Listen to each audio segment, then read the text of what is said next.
পট পরিবর্তনের পরও আস্থা সংকটে পুঁজিবাজার। 2 মাসে 31,000 কোটি টাকা মূলধন হারিয়েছে ডিএসই, সমাধানে বিএসইসির 6 উদ্যোগ। পবিত্র হজ পালনে সৌদি আরবের পথে মুসল্লিরা। আজ 13টি ফ্লাইটে যাচ্ছেন প্রায় 5,500। ঢাকাতে হচ্ছে 2 দেশের ইমিগ্রেশন, ব্যবস্থাপনায় সন্তোষ। শত কোটি টাকার ড্রেজিংয়ের যন্ত্রপাতি নিয়ে বিপাকে চট্টগ্রাম কাস্টমস। 6 বছরেও ছাড় করেননি আমদানিকারক, আইনি জটিলতায় করা যাচ্ছে না নিলামও।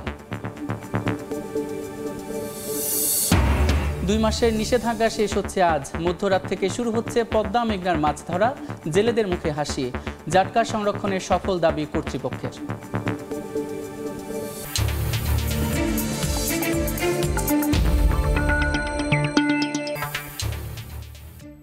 দেখছিলেন শিরোনাম। আমন্ত্রণ জানাচ্ছি দেশ ও দেশের বাইরের অর্থ বাণিজ্যের নানা খবর নিয়ে আমাদের নিয়মিত আয়োজন এ সময়ের বাণিজ্যে।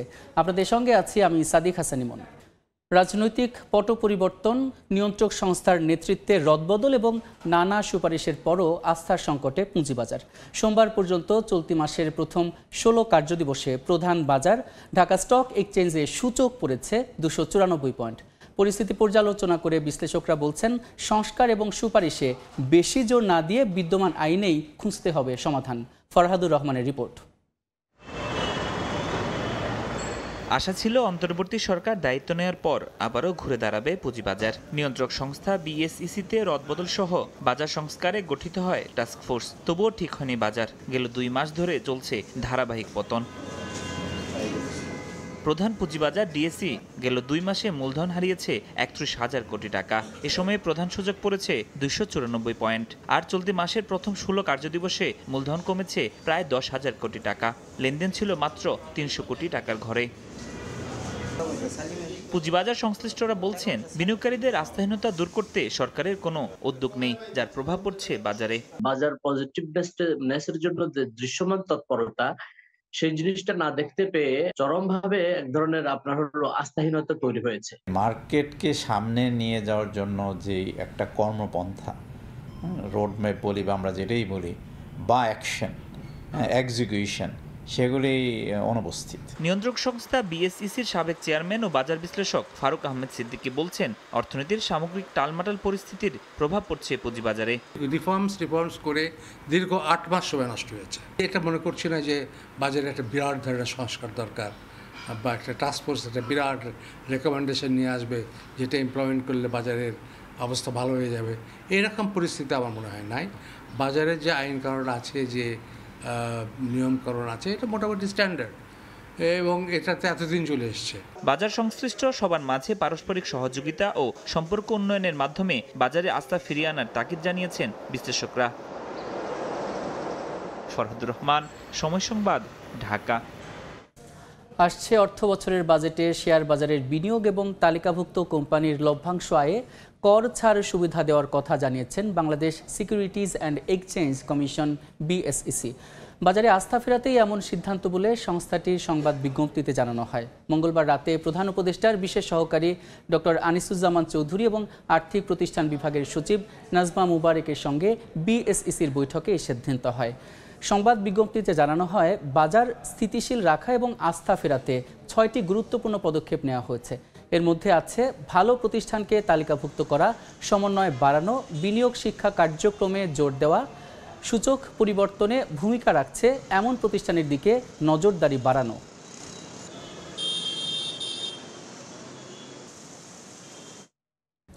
দর্শক, পুঁজিবাজারের পরিস্থিতি নিয়ে আলোচনার জন্য স্টুডিওতে আছেন বাজার বিশ্লেষক ও ক্ষুদ্র ঋণ নিয়ন্ত্রক সংস্থা এমআরএর নির্বাহী ভাইস চেয়ারম্যান অধ্যাপক ডক্টর মোহাম্মদ হেলাল উদ্দিন। ডক্টর মোহাম্মদ হেলাল উদ্দিন, এই সময়ের বাণিজ্যে আপনাকে স্বাগত। আপনাকে ধন্যবাদ। আমি বাজার বিশ্লেষক না, ঠিক আছে? জি, ওকে, ঠিক আছে। এই যে লাগাতারভাবে পতন হচ্ছে বাজারের, মূলধন যদি আমরা বলি, মূলধনও কমছে, আবার দেখা যায় যে প্রধান সূচক অন্যান্য সূচকের লাগাতার পতন। দেখা যাচ্ছে যে আসলে বাজারের কি হচ্ছে, একটা বড় ধরনের পরিবর্তনের পরে কিন্তু একটু আশার সঞ্চার হচ্ছিল যে বাজার হয়তো ঘুরে দাঁড়াবে, কিন্তু সেটা কেন হচ্ছে না, আপনার কি মনে হয়? ধন্যবাদ। এটা হলো যে যখন দাম পড়তে থাকে, দাম পড়ার কারণে তখন বাজারের মূলধন যেটাকে বলি, একদম টোটাল শেয়ারের পরিমাণ, তাকে যদি আমরা প্রত্যেকটা শেয়ারের পরিমাণ দিয়ে যদি আমরা দাম দিয়ে গুণ করি তাহলে একটা মূল্য পাই। তো এই পুরোটাকে মিলে বলে আমরা বাজার মূলধন, এটা কমা মানে ক্যাপিটাল উদা হয়ে যান, অনেকের লাগে ক্যাপিটাল উদা হয়ে গিয়েছে। জি জি জি, এই এটা জনগণের বাড়া প্রশ্ন মানে নতুন আসলে। কিছু চলে আসছে এরকম না, এটা অনেক সময় ভুল ব্যাখ্যাও দেওয়া হয়। তো এখন যেহেতু একটু প্রাইস যেহেতু কারেকশন হচ্ছে, কারেকশন হলে হঠাৎ করে কারেকশন হলে তার সাথে সাথে কী হবে, ওই যে সামষ্টিক যে মূল্যটা যেটাকে আমরা মূলধন বলছি বাজারের, বাজার মূলধন, সেটা কমে যাবে। আবার যদি একটু মানে একদিন যদি আমরা দিকে 100 পয়েন্ট উঠে গেছে, তখন দেখবো যে আমরা এখানে একটা সিগনিফিক্যান্ট রাইজ হয়েছে সেই মূলধনে। জি জি। তো সেটা মূলধন উদা হওয়া না হয় এগুলো বলে না, এটা অনেক সময় এটা একটা বিষয়। আরেকটা যে প্রশ্ন আপনি করলেন যে এই যে ইন্টারিম গভর্নমেন্ট এসছে, আসার পরে কেন চেঞ্জটা হলো না, এখন প্রশ্ন হলো যে বাজারের একটা নিজস্ব ডাইনামিক্স আছে। সেই ডাইনামিক্সটা কি, যে আমরা জানি যে গত 10-15 বছর, বেশ করে 5-7 বছর, তো গত 5-7 বছর খুব উল্টাপাল্টা যে আইটেম আছে, আইটেম বলতে যে কোম্পানিগুলো আছে সেগুলোকে বিভিন্নভাবে তোষণ করা হয়েছে, বিভিন্ন ধরনের ফাউল প্লে হয়েছে, বিভিন্ন ধরনের ম্যানিপুলেশন হয়েছে। তো এই সব কিছুর কারণে যেটা হয়েছে যে এই মার্কেটটার প্রতি মানুষের একটা আস্থাহীনতা তৈরি হয়েছে, এবং যারা ইভেন বিনিয়োগ করে বসে আছে তারাও পারলে বের হয়ে যায়, কিন্তু যেহেতু অনেক দাম কমে গিয়েছে বের হওয়ার কোনো সুযোগ নাই। এই যে আস্থাহীনতা তৈরি হয়েছে, যে আস্থাহীনতা তৈরি হয়েছে 10-15-20 বছরে, সেই আস্থা কিন্তু হঠাৎ করে 3-4 মাস 6 মাস 8 মাসে ফিরে আসবে না। জি জি জি। তাহলে এই আস্থা ফেরাতে আসলে সরকার কি এখন করতে পারে এবং কি ধরনের উদ্যোগ এই নেওয়া যেতে আস্থা পারে? ফেরানোর জন্য যে মূল যে ব্যাপারটা, একটা ব্যাপার আসছে যে মধ্য এবং দীর্ঘমেয়াদে আমাদের পলিসির যে গ্যাপগুলো আছে, যে ফাঁকগুলো আছে, ফারাকগুলো আছে, সেটা বন্ধ করতে হবে, যেটা দিয়ে ম্যানিপুলেশনগুলো হয়। সেজন্য এক টাস্ক ফোর্স গঠন করা হয়েছে, যে টাস্ক ফোর্সের বর্তমান যে বিদ্যমান পলিসি সেখানে কোথাও কোথাও কি গ্যাপ আছে, এমন না যে সব কিছু চেঞ্জ করে ফেলতে হবে। হ্যাঁ, যেটা মানে আমাদের আগের একজন সাবেক যে চেয়ারম্যান বললেন, যে বিদ্যমান যে আইন আছে সেই আইনের যেখানে ফাঁক ফোকরগুলো আছে সেগুলো সামনের দিকে টাস্ক ফোর্সে যখন আসতেছে এগুলো আস্তে আস্তে ফিল আপ করতে হবে। বাট বেশিরভাগ আইন তো দেখা গেছে স্ট্যান্ডার্ড আছে, তাই না? এখন স্ট্যান্ডার্ড থাকার পরেও স্ট্যান্ডার্ড আইনগুলি কোথায় কার্যকর না সেটা দেখে একটা মানে যে এই যে এখন যেটা হচ্ছে যে এখনো আইনের সংস্কার যেটা, সেটা সামনে আস্তে আস্তে আসবে। অন্যদিকে যারা ফাউল প্লে করেছে তাদের পানিশমেন্ট দেওয়ার যে ব্যাপারটা তদন্ত করে সেটা প্রপারলি করা, এটা একটা বিষয়। আর এখন যে সাজেশনগুলো আসছে এর মধ্যে একটা প্রথম সাজেশনটা হলো ভালো ভালো ভালো কোম্পানি নিয়ে আসা। এবং এখানে আমি যতটুকু শুনেছি যে সিদ্ধান্তটা যেরকম হয়েছে, একেবারে security exchange commission, Bangladesh bank, তারপরে এনবিআর, তারা একসাথে বসে কিছু কয়েকটা কোম্পানিকে নিয়ে যে আপনারা কী হলে আসবেন, কী ধরনের চেঞ্জের না কারণে আপনারা আসতে পারছেন না, চেঞ্জ না হলে আপনি আসতে পারবেন, হলে আসতে পারবেন, একেবারে বসে কিছু ভালো কোম্পানিকে যদি এরকম ইনসেন্টিভ দিয়ে নিয়ে আসা যায় তাহলে ইমিডিয়েটলি একটা আস্থার জায়গা তৈরি হবে। একদিকে হলো যারা উল্টাপাল্টা করে আস্থা নষ্ট করে তাদের শাস্তি দেওয়া, আরেকদিকে কিছু ভালো ভালো কোম্পানি নিয়ে আসা এবং পলিসির মধ্যে কিছু চেঞ্জ করা, যাতে করে আমাদের এডুকেশন যেটা আজকে যারা কিনা উল্টাপাল্টাভাবে মানে ধরা খেয়ে বসে আছে, মার্জিন টার্জিন যাদের নেওয়া দরকার ছিল না কিন্তু নিয়ে ব্যাকা দিয়ে পড়েছে, এখন ডেফিনেটলি তাদেরকে উদ্ধার করতে হবে, তাদেরকে বিভিন্নভাবে আমাদের হেল্প করতে হবে যাতে ভবিষ্যতে এরকম সমস্যায় না পড়ে। তো সেগুলো মিলিয়েই এই যে 6টা পয়েন্ট এখানে এসছে, যে তাদের বিনিয়োগকারী যে শিক্ষা সেখানেও গুরুত্ব দিতে হবে। জি, আসলে যে 6টা আসছে, যে এই 6টা আসলে ভালোভাবে প্রতিফলিত হোক এবং বাজার পরিস্থিতি আবারও চাঙ্গা হোক, এটাই আসলে চাওয়া। আপনাকে অসংখ্য ধন্যবাদ এই সময় বাণিজ্যে আসার জন্য। আপনাকে ধন্যবাদ এবং দর্শকদেরকেও। জি, আমরা এতক্ষণ কথা বলছিলাম ঢাকা পুঁজি বাজারের বর্তমান বাজার পরিস্থিতি নিয়ে, আর এজন্য আমাদের সঙ্গে স্টুডিওতে এসে কথা বলছিলেন অধ্যাপক ডক্টর মোহাম্মদ হেলাল উদ্দিন। বন্যায় ক্ষতিগ্রস্তদের বিশেষ আবাসন প্রকল্পের গৃহ বিতরণ অনুষ্ঠানে বক্তব্য রাখছেন প্রধান উপদেষ্টা ডক্টর মোহাম্মদ ইউনূস। সরাসরি যাচ্ছে সেখানে। এটা একটা ছোট্ট প্রকল্প, 300টি ঘর নির্মাণ, কিন্তু এর মাধ্যমে আমরা আমাদের যে সঠিকভাবে কাজ করার, একত্রে কাজ করার, দুর্যোগ মোকাবেলা করার এবং সৎভাবে করার যে দৃষ্টান্ত স্থাপন করলাম, এটা আমাদের সবাইকে উদ্বুদ্ধ করবে। এটা আমাদেরকে বড় লেসন, আমাদের জন্য বড় প্রাপ্য। সেনাবাহিনীর কাছে আমরা সেটুকু ধন্যবাদ অবশ্যই দেব যে আমাদের এই দৃষ্টান্ত স্থাপন করার জন্য। ফেনী, কুমিল্লা, নোয়াখালী, চট্টগ্রামের বন্যা দুর্গত পরিবারসমূহের পাশে দাঁড়াতে পেরে আমরা সত্যি আনন্দিত। আমি জানি গত বন্যার পর থেকে আপনারা অবর্ণনীয় কষ্ট জীবনযাপন করেছেন। দেশের সরকার হিসেবে এই দুঃসময়ে আমাদের পাশে থাকা, আপনাদের পাশে থাকা আমাদের নৈতিক দায়িত্ব, মানবিক দায়িত্ব ছিল। সেজন্য গত বন্যার ভয়াবহ পরিস্থিতি সামলে ওঠার সাথে সাথেই সরকার আপনাদের জন্য বসতবাড়ি নির্মাণ করে দেওয়ার পরিকল্পনা গ্রহণ করে। এই পরিকল্পনা বাস্তবায়নের জন্য প্রধান উপদেষ্টার কার্যালয়, মুখ্য সচিব, বাংলাদেশ সেনাবাহিনী ও স্থানীয় প্রশাসন নিরলসভাবে পরিশ্রম করেছে। এই জন্য আমি তাদের সবাইকে আন্তরিক ধন্যবাদ জানাচ্ছি।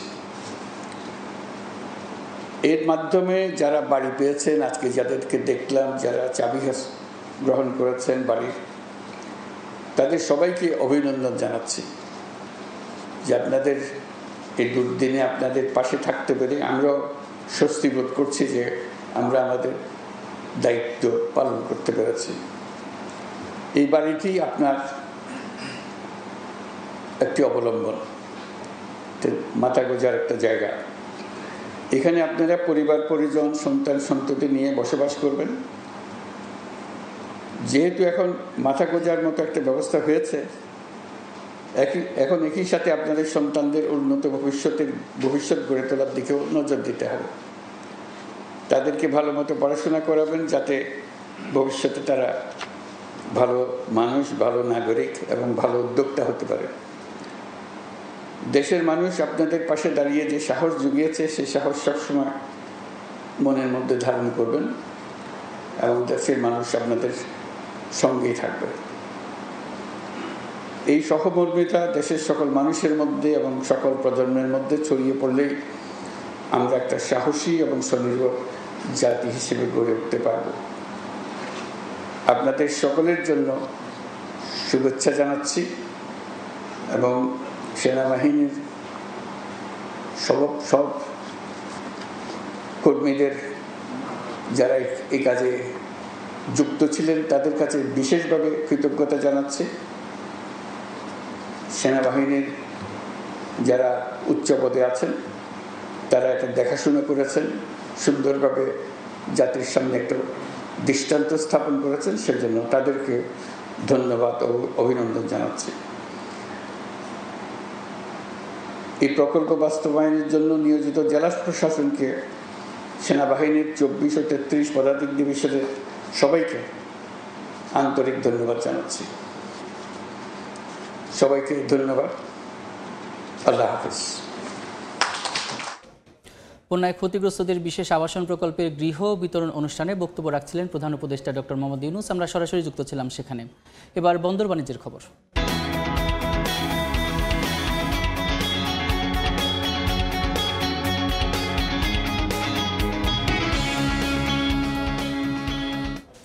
ট্রেজিংয়ের জন্য বিদেশ থেকে আমদানি করা বিশাল আকৃতির 2000 পাইপ এবং 8 কন্টেইনার যন্ত্রপাতি নিয়ে চরম বেকায়দায় পড়েছে চট্টগ্রাম কাস্টমস হাউস। শত কোটি টাকা মূল্যের এসব পাইপ এবং ফিটিংস সামগ্রী 6 বছরেও ছাড় করেননি আমদানিকারক। আবার আইনি জটিলতায় নিলামেও তুলতে পারছে না কাস্টমস কর্তৃপক্ষ। 3000 মেট্রিক টন ওজনের এসব পণ্য রাখা নিয়ে দেখা দিয়েছে স্থান সংকট। শাখাওয়াত টিপুর ক্যামেরায় বিস্তারিত জানাচ্ছেন কমল দে। ড্রেজিং কাজে ব্যবহারের জন্য 2019 সালের 9 ডিসেম্বর 20 ফুট এবং 40 ফুট সাইজের 1900টি পাইপ আমদানি করেছিল ঢাকার একটি প্রতিষ্ঠান। একই চালানে ছিল পাইপ ফিটিংসের নানা উপকরণ সহ আরও 8 কন্টেনার পণ্য। কিন্তু নতুনের পরিবর্তে ব্যবহৃত পাইপ আমদানি করায় পাইপগুলোর ডেলিভারি আটকে দেয় চট্টগ্রাম কাস্টম হাউস।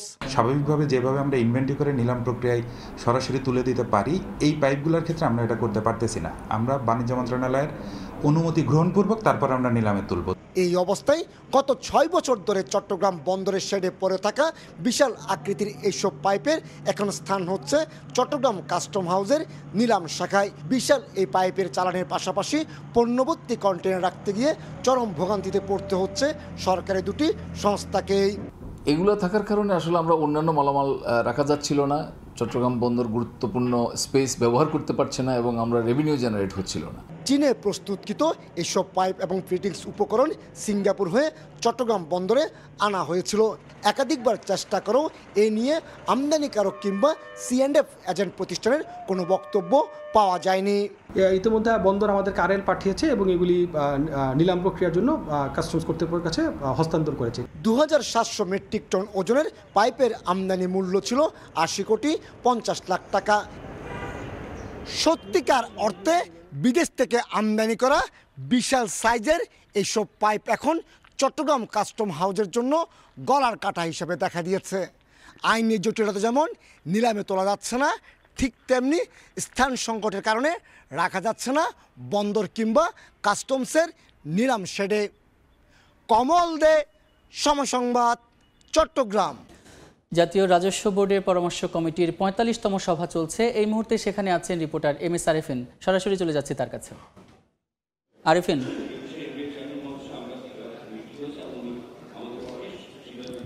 2025-26 অর্থ বছরের বাজেট প্রণয়নের পূর্বে প্রতি বছরের নয় এবারও কিন্তু জাতীয় রাজস্ব বোর্ডের পরামর্শ কমিটির সভা অনুষ্ঠিত হচ্ছে এবং এই সভাটি কিন্তু এবারের ৪৫তম সভা। আজকের এই সভায় শুরু থেকেই সকাল থেকেই উপস্থিত রয়েছেন অর্থ উপদেষ্টা, বাণিজ্য উপদেষ্টা এবং এছাড়া সকল পর্যায়ের ব্যবসায়িক প্রতিনিধিরা রয়েছেন এবং তারা বিভিন্ন ধরনের প্রস্তাবনা তুলে ধরছেন আসন্ন বাজেটকে কেন্দ্র করে এবং বাজেটে কী কী ধরনের সংস্কার রাখা দরকার, কী কী ধরনের নতুন সংযুক্তি দরকার সেসব নিয়েই কিন্তু তারা এখানে আলোচনা করছেন। কিছুক্ষণ আগে FBCCI প্রশাসক তিনি কিন্তু বাজেটের জন্য বেশ কিছু প্রস্তাবনা তুলে ধরেছেন এবং তিনি জানিয়েছেন যে এবছরের জন্য করমুক্ত আয়সীমা 1 লক্ষ টাকা বাড়িয়ে, ব্যক্তি শ্রেণীর করমুক্ত আয়সীমা 1 লক্ষ টাকা বাড়িয়ে অন্তত 4.5 লাখ এবং নারীদের জন্য সেটি 5 লাখ করার প্রস্তাবনা করেছেন এবং এছাড়া আরও কিছু প্রস্তাবনা হয়েছে। তার মধ্যে রপ্তানিমুখী শিল্প যেগুলো রয়েছে সেগুলোর ক্ষেত্রে উচ্ছে কর এখন বর্তমানে 1% রয়েছে, সেটি কমিয়ে যেন 0.50% করা হয় এমন প্রস্তাবনা দেওয়া হয়েছে এবং এছাড়া আমদানি ও মূলধনী যেসব যন্ত্রপাতি রয়েছে সেসব যন্ত্রপাতির আমদানির ক্ষেত্রে যে 1% অতিরিক্ত কর ধার্য করা হয়েছে সেটিও যেন কমানো হয় বলে প্রস্তাবনা দেওয়া হয়েছে। এবং এখানে এই মুহূর্তে রয়েছেন অর্থ উপদেষ্টা ডক্টর সালেউদ্দিন আহমেদ এবং বাণিজ্য উপদেষ্টা বশিরউদ্দিন আহমেদ এবং কিছুক্ষণের মধ্যেই কিন্তু NBR চেয়ারম্যান আসন্ন বাজেটকে নিয়ে ব্রিফিং করার কথা রয়েছে এবং এছাড়াও কিন্তু এখানে রয়েছেন বিডার নির্বাহী চেয়ারম্যান চৌধুরী আশিক মাহমুদ বিন হারুন। এবারের বাজেটকে কেন্দ্র করে কিন্তু এখানে বেশ কিছু ব্যবসায়িক নেতাবৃন্দ রয়েছেন, বিভিন্ন গোষ্ঠী থেকে লোকজনরা এসেছেন। তারা কিন্তু এবারের বাজেটকে নিয়ে, বাজেটকে কীভাবে সহজ করা যায়, এই অর্থনৈতিক চ্যালেঞ্জকে উত্তরণ করে এবারের বাজেটকে কীভাবে ব্যবসা বান্ধব করা যায়, কীভাবে সহজ করা যায় সেগুলো নিয়ে কিন্তু তারা আলোচনা করছেন এবং তারা প্রস্তাবনা তুলে ধরছেন যে বর্তমান যে উচ্চ সুদহার রয়েছে, অর্থনৈতিক চ্যালেঞ্জ রয়েছে এবং নানা যে সংকট রয়েছে সেই সংকটগুলো কাটিয়ে যেন এবারের বাজেটকে বাজেট বান্ধব এবং ব্যবসা বান্ধব করা এমন প্রস্তাবনা কিন্তু তারা তুলে ধরেছেন। তো এই ছিল আমার কাছে জাতীয় পরামর্শ কমিটির 40তম সভা থেকে সবশেষ। জাতীয় রাজস্ব বোর্ডের পরামর্শ কমিটির ৪৫তম সভা থেকে সেখানকার খবরাখবর জানাচ্ছিলেন সহকর্মী MS আরেফিন। এবার পুঁজিবাজারের খবর। প্রধান পুঁজিবাজার ঢাকা স্টক এক্সচেঞ্জের সবশেষ পরিস্থিতি জানাতে নিয়ে যাচ্ছি ঢাকা স্টক এক্সচেঞ্জের ওয়েবসাইটে। তো গত দিন আমরা দেখেছিলাম যে 3টি সূচকের নিম্নমুখী প্রবণতা ছিল এবং গতকালকেই কিন্তু এই মাসের মধ্যে সর্বনিম্ন 291 কোটি টাকার লেনদেন হয়েছিল ঢাকা স্টক এক্সচেঞ্জে। তো আজকে দেখতে পাচ্ছি যে ডিএসসির 3টি সূচকই কিন্তু 3টি সূচকের মধ্যে 2টি সূচক ঊর্ধ্বমুখী রয়েছে, কিন্তু প্রধান সূচক ডিএসসি এক্স ইন্ডেক্স সেটি কিন্তু নিম্নমুখী প্রবণতায় রয়েছে। সেটি প্রায় 11 পয়েন্ট কমে এখন অবস্থান করছে 4,925 পয়েন্টের কাছাকাছি এবং ডিএসসি-এস দেখতে পাচ্ছি যে সেটি কিন্তু প্রায় 3 পয়েন্ট কমে বর্তমানে অবস্থান করছে 1097 পয়েন্টের কাছাকাছি এবং বাছাইকৃত সূচক DS30 সেটাকে আমরা দেখতে পাচ্ছি সেটা কিন্তু বেড়েছে 1 পয়েন্ট এবং এখন অবস্থান করছে 1825 পয়েন্টে। আর এখন পর্যন্ত ঢাকা পুঁজিবাজারে 104 কোটি টাকার বেশি লেনদেন হয়েছে। আর যে কোম্পানিগুলো আজকে ঢাকা পুঁজিবাজারে লেনদেন করেছে তার মধ্যে 165টি কোম্পানির শেয়ারের দাম বেড়েছে, 141টি কোম্পানির শেয়ারের দাম কমেছে এবং 76টি কোম্পানির শেয়ারের দাম এখন পর্যন্ত অপরিবর্তিত অবস্থায় রয়েছে। ঢাকা পুঁজিবাজারে যে কোম্পানিগুলো লেনদেন করেছে তার মধ্যে শীর্ষ 20-এ যে কোম্পানিগুলো রয়েছে তার মধ্যে কার অবস্থান কোথায় সেটি আমরা এখন জেনে নেব। আমরা প্রথমে রয়েছে মিডল্যান্ড ব্যাংক, যার একটি শেয়ার এখন বিক্রি হচ্ছে 20 টাকা 90 পয়সা এবং এর একটি শেয়ারের সর্বোচ্চ দামই কিন্তু এখন বিক্রি হচ্ছে 20 টাকা 90 পয়সা এর সর্বোচ্চ দাম। সর্বনিম্ন এটার দাম বিক্রি হচ্ছে 18 টাকা 80 পয়সা এবং এখন পর্যন্ত এটি 8 কোটি 81 লক্ষ টাকার লেনদেন করেছে বাজারে। দ্বিতীয় অবস্থানে রয়েছে মাগুরা মাল্টিপ্লেক্স PLC, যার একটি শেয়ার এখন বিক্রি হচ্ছে 74 টাকা 30 পয়সা এবং এটি কিন্তু সর্বোচ্চ দামে বিক্রি হচ্ছে। তারপরে বিচ হ্যাচারি, যার একটি শেয়ার এখন 56 টাকা 90 পয়সা বিক্রি হচ্ছে। তারপরে রয়েছে সিটি ব্যাংক এবং 5ম নম্বরে কিন্তু রয়েছে লাভেলো। তো আজকে কিন্তু শুরুতেই আমরা ঢাকা স্টক এক্সচেঞ্জ নিয়ে কিন্তু আমরা আলোচনা করছিলাম এবং সেখানে আমরা দেখছিলাম যে BSECI শেয়ার বাজারে বিনিয়োগকারীদের আস্থা ফেরানোর জন্য বিভিন্ন ধরনের উদ্যোগ নিয়েছে। দেখা যাক সেটা কতদূর ফলপ্রসূ হয়। তো ঢাকা স্টক এক্সচেঞ্জের ওয়েবসাইট থেকে এই ছিল আমার কাছে লেটেস্ট আপডেট। দেখছেন এই সময়ের বাণিজ্য।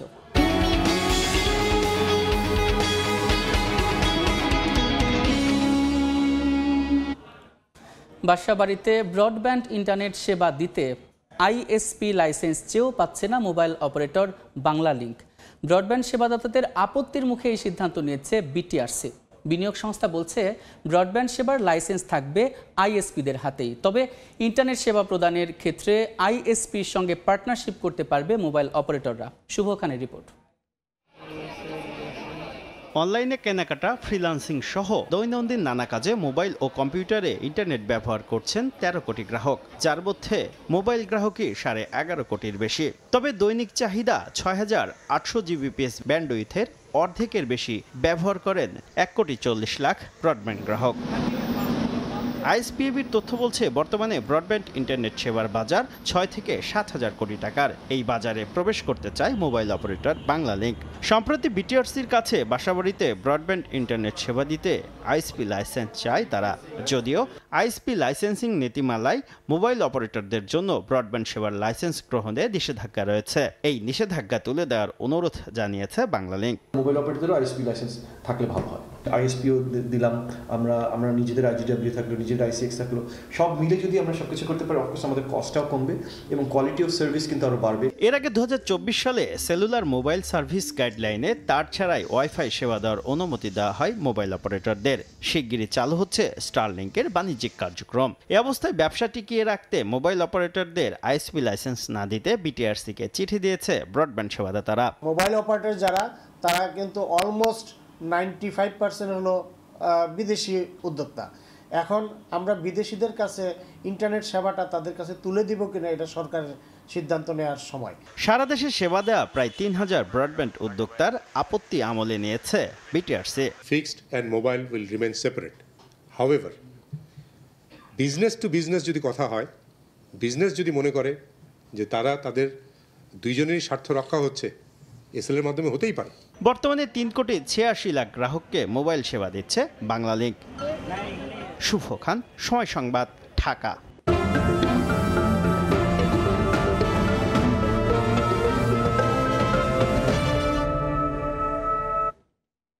জাটকা সংরক্ষণে অন্য অভয়াশ্রমগুলোর মতো চাঁদপুরের পদ্মা এবং মেঘনায়ও ছিল মাছ ধরার ওপর 2 মাসের নিষেধাজ্ঞা। তবে সেই নিষেধাজ্ঞা উঠে যাচ্ছে আজ মধ্যরাতে, তাই মাছ ধরার প্রস্তুতি নিচ্ছেন জেলেরা। এবারে জাটকা সংরক্ষণে অন্য বছরের চেয়ে সফল দাবি মৎস্য বিজ্ঞানীরা। ফারুক আহমেদের রিপোর্ট, ক্যামেরায় ছিলেন নাইমুল ইসলাম নীরব। হাতুড়ি বাটালির খুটখাট শব্দ, চলছে নৌকা মেরামতের কাজ। চাঁদপুরে নদী পাড়ে এমন সারি সারি ছোট বড় নৌকা, শুধু মাছ ধরার নৌকাই নয়, জালও মেরামত করছেন জেলেরা। জাটকা সংরক্ষণে মার্চ এপ্রিল 2 মাস অন্য অভয়াশ্রমগুলোর মতো চাঁদপুরের পদ্মা ও মেঘনায়ও ছিল মাছ ধরার নিষেধাজ্ঞা। এতে পেশা হারিয়ে বেকার হয়ে পড়েন প্রান্তিক জেলেরা। তবে নতুন করে মাছ ধরা শুরু হলে সেই কষ্ট ভুলে যেতে চান তারা। তাই নৌকা ও জাল নিয়ে পদ্মা ও মেঘনার জলের সঙ্গে মিতালি করার প্রস্তুতি তাদের। খায়া না খায়া ছিলাম, 80 কেজি 70 কেজি চালিয়ে কি চালি কি হয়নি ভাই। সরকারের যে অভিযান মাইনা চলছি, এখন যখন অভিযান শেষ হইব, শেষ হওয়ার সাথে আমরা নদীতে নাম মাছ থাকে, তাহলে একটু আল্লাহ যে 2 মাস কষ্ট করলাম, যদি আল্লাহ মুক্তিলা চাই। নদীতে 2 মাস নামি নেই। এখন আমরা অভয়াশ্রম শেষ হয়েছে, অভয়াশ্রম শেষ হলে আমরা নদীতে নামবো। অন্য বছরের চেয়ে এবার জাটকা সংরক্ষণ অভিযান ছিল জোরালো। এতে অভয়াশ্রমগুলোতে সুরক্ষা পেয়ে জাটকার দল ছুটে গেছে সাগরে। ফলে তা বড় হওয়ার সুযোগ পাওয়ায় অর্জিত হবে লক্ষ্যমাত্রা, দাবি এই মৎস্য বিজ্ঞানীর। এবছরের উৎপাদন ভালো থাকবে, যেহেতু প্রায় 44,000 কোটি জাটকা ইলিশ জনতায় যুক্ত হতে পেরেছিল। এদের সুরক্ষা যথাযথ হলে আশা করা যায় যে ইলিশের উৎপাদন 6 লক্ষ মেট্রিক টনে পৌঁছে যেতে পারে। নিষেধাজ্ঞাকালীন মাছ ধরতে না পারায় চাঁদপুরেই বেকার ছিলেন প্রায় 1.5 জেলে। ফারুক আহমদ, সময় সংবাদ, চাঁদপুর। এদিকে মধ্যরাত থেকে 3 মাসের জন্য রাঙ্গামাটির কাপ্তাই হ্রদে শুরু হচ্ছে মাছ শিকার নিষেধাজ্ঞা। সকাল থেকে জাল নৌকা নিয়ে পাড়ে ফিরতে শুরু করেন জেলেরা। হ্রদে অবমুক্ত করা পোনা মাছের সুষ্ঠু বৃদ্ধি নিশ্চিতে শিকার, পরিবহন এবং বাজারজাতকরণ সম্পূর্ণ বন্ধ থাকে। পাশাপাশি বন্ধ থাকবে সব বরফকল। এবছর হ্রদে 60 মেট্রিক টন কার্প জাতীয় পোনা মাছের অবমুক্ত করা হবে বলে জানায় মৎস্য উন্নয়ন কর্পোরেশন। গত 16 এপ্রিল হ্রদ ব্যবস্থাপনা কমিটির এক জরুরি সভায় 1 মে থেকে 3 মাসের জন্য নিষেধাজ্ঞা কার্যকরের সিদ্ধান্ত নেয় প্রশাসন। ওয়ালটনের তৈরি এসি কিনে এবারে মিলিয়নিয়ার হলেন খুলনার খালিশপুরের জুয়েলারি ব্যবসায়ী মিঠুন দত্ত। তিনি বুঝে পেয়েছেন তার 10 লাখ টাকা। আনন্দে ভাসছে মিঠুনের পরিবার। সম্প্রতি খুলনার খালিশপুরে চিত্রালী শ্রমিক ময়দানে আয়োজিত জাঁকজমকপূর্ণ অনুষ্ঠানে মিঠুন দত্তের হাতে 10 লাখ টাকার চেক তুলে দেন ওয়ালটনের সিনিয়র এক্সিকিউটিভ ডিরেক্টর এবং চিত্রনায়ক Amin Khan, chief marketing officer Zoheb Ahmed এবং ওয়ালটন প্লাজার chief sales executive officer Wahiduzzaman Tanvir. দেশব্যাপী চলমান ওয়ালটন ডিজিটাল ক্যাম্পেইন সিজন 22 আওতায় ওয়ালটন পণ্য কিনে 10 লাখ টাকা জেতার সুযোগ পাচ্ছেন ক্রেতারা। এছাড়া আছে লাখ লাখ টাকার ক্যাশ ভাউচার সহ নিশ্চিত উপহার।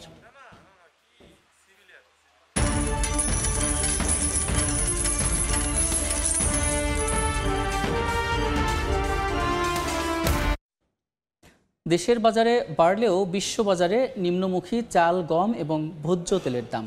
বছর ব্যবধানে টন প্রতি 54% বেশি দাম কমেছে সূর্যমুখী তেলের। তবে মাস ব্যবধানে বেড়েছে ভুট্টার দর।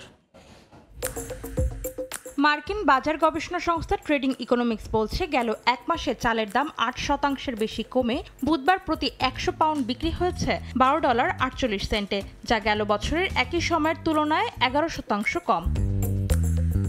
সরবরাহ বেশি থাকায় নিম্নমুখী গমের দাম গেল সপ্তাহের তুলনায় 4% কমে প্রতি ব্রুশেল গম বিক্রি হচ্ছে $507.10। এক মাসের ব্যবধানে কমেছে 5.57%। বছর ব্যবধানে 54% বেশি বেড়েছে সূর্যমুখী তেলের দাম। বর্তমানে প্রতি টন বিক্রি হচ্ছে $1323.30। এদিকে মাস ব্যবধানে 11.58% কমে প্রতি টন পাম তেল বিক্রি হচ্ছে $3908। তবে মাস ব্যবধানে বেড়েছে ভুট্টার দাম। প্রতি বুশেল ভুট্টার দাম প্রায় 1% বেড়ে বুধবার তা বিক্রি হয়েছে $461.80। অন্তরা সেন, সময় সংবাদ। রাজধানীর কুর্মিটোলায় বিমান বাহিনীর বার্ষিক মহড়া অনুষ্ঠানে গার্ড অব অনার দেওয়া হচ্ছে প্রধান উপদেষ্টাকে। সরাসরি যাচ্ছি সেখানে।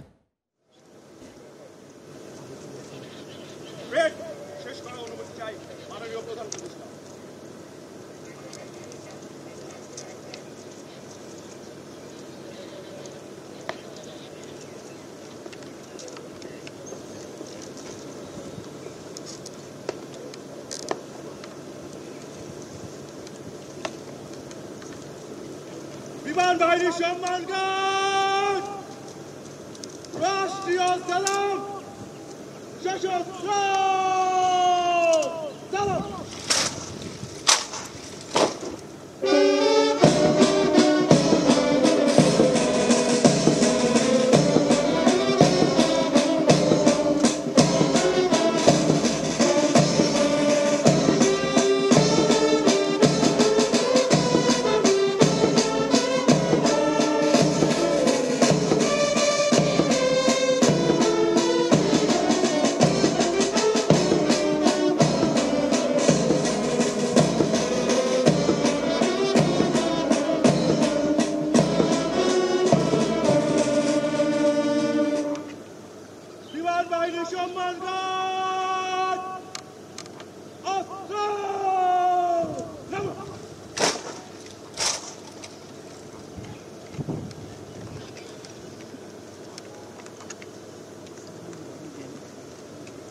প্রথমে তো আসলে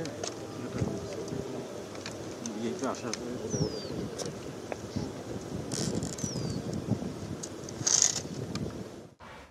রাজধানীর কুর্মিটোলায় বিমান বাহিনীর ঘাঁটিতে গার্ড অব অনার দেওয়া হচ্ছে প্রধান উপদেষ্টাকে। আমরা সরাসরি যুক্ত ছিলাম সেখানে। এ পর্যায়ে শীর্ষ সংবাদগুলো জানিয়ে দিচ্ছে আরেকবার। পট পরিবর্তনের পরও আস্থার সংকটে পুঁজিবাজার। 2 মাসে 31,000 কোটি টাকা মূলধন হারিয়েছে ডিএসি। সমাধানে বিএসইসির 6 উদ্যোগ। 100 কোটি টাকার ড্রেজিংয়ের যন্ত্রপাতি নিয়ে বিপাকে চট্টগ্রাম কাস্টমস। 6 বছরেও ছাড় করেনি আমদানিকারক। আইনি জটিলতায় করা যাচ্ছে না নিলামও। এবং নিষেধাজ্ঞা শেষে মধ্যরাতে শুরু হচ্ছে পদ্মা মেঘনার মাছ শিকার। জেলেদের মুখে হাসি। কাপ্তাই হ্রদে মাছ ধরায় 3 মাসের নিষেধাজ্ঞা শুরু হচ্ছে আজ।